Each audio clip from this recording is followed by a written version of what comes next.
Mixed white balance can be pretty difficult to edit.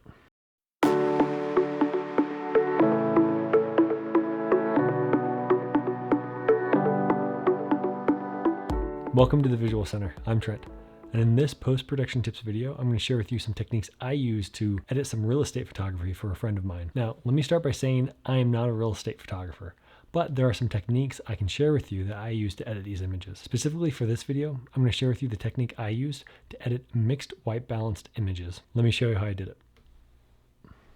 All right, here I am in the Develop module in Lightroom Classic. Now, this image looks pretty good. This is an image of the master bedroom. The biggest issue I have with this image is the white balance. There's a window behind me that's lighting the foreground of the image. Here, the bed, you can see that white balance looks pretty good. If I use the white balance selecting tool and I click on the bed, you can see the white balance doesn't change much.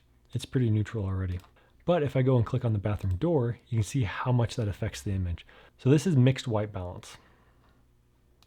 So the light here in the bathroom is closer to tungsten than this daylight balance or this shade white balance. So what I'm actually going to do is I'm going to use an adjustment brush to isolate this area of the image and adjust the white balance separately. The adjustment brush can be found here in this row of icons just above the basic adjustment panel. It's this last icon on the right, the adjustment brush. Now you see a new drop down appears, or a new panel appears, revealing some of the adjustments I can make with my adjustment brush. So now my cursor is actually changed as well. You see it's a circle with a plus sign in the middle. I'm actually now going to click and drag to paint this doorway. Now the hard part is I can't see what I'm doing. So if I actually type the letter O on the keyboard, that is the keyboard shortcut for overlay. This is going to show me the overlay or the mask that I'm producing by painting with the adjustment brush tool. So now I can paint and see what I'm actually doing with the adjustment brush. So now I've got all the edges, and then I can now fill in the middle. Now, one thing I did do, you may have noticed, is I overdid it on the edges a bit. Now I like to overpaint and then go back to refine my edges. Now let me show you another technique or another trick to do when using this tool to try to get some straight edges. So I actually need to erase these edges. So when I go over to my adjustment brush panel and click on this word erase, now my brush has changed and I'm able to erase my overlay or my mask or the adjustment I'm making. I'm going to undo that. I can actually increase or decrease the size of the brush by using the bracket keys just below my delete key. Or you can actually use these sliders right here to change the size of your brush. You can also adjust the feather or how soft the edges of the brush are. I'm actually going to use the brush at about this size. So what I can do is actually click on this edge of the frame, hold down my shift key and move to the other side of the frame, and then click. And what that's going to do is that's going to paint a straight line from point A to point B. So now what I'm going to do is I'm going to click here at the top of the door frame, and then hold down shift and click here at the bottom of the door frame. You can see I got pretty close to where I wanted. Let's refine it a bit more.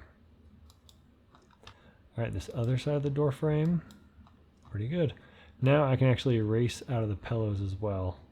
So I'm just going to paint until I see it disappear quite a bit. There you go.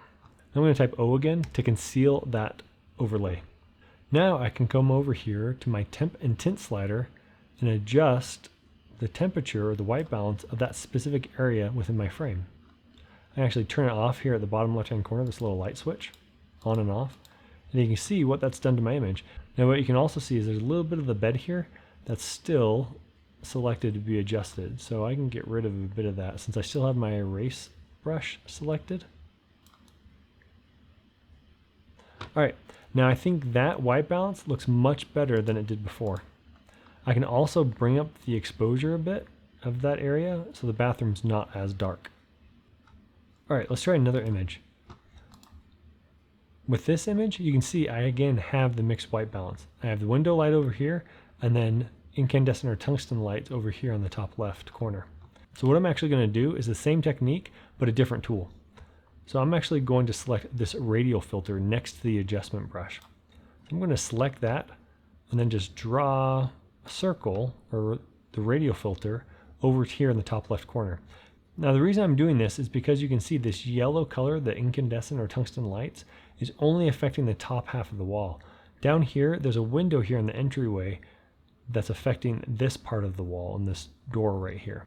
So I don't want to affect this entire half of the frame.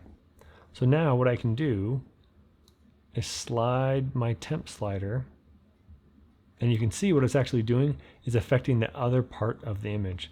So what I need to do is go down to the bottom of my radial filter adjustments and select invert. So now you can see that this is the only section of the photo that's being affected.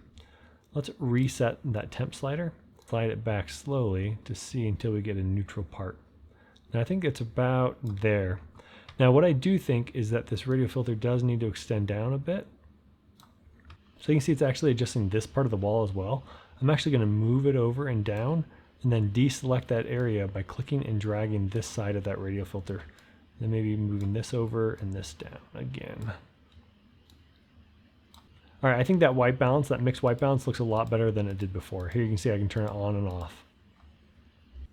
All right, that's how I adjusted some of the mixed white balance in these real estate images I took for a friend. Mixed white balance can be pretty difficult to deal with, but if you know how to isolate it and then adjust it in Lightroom, it looks much better. If you have any questions about the technique I just shared with you, or other techniques on how to deal with mixed white balance, please let us know in the comments below. Thanks for watching, and I'll see you next time.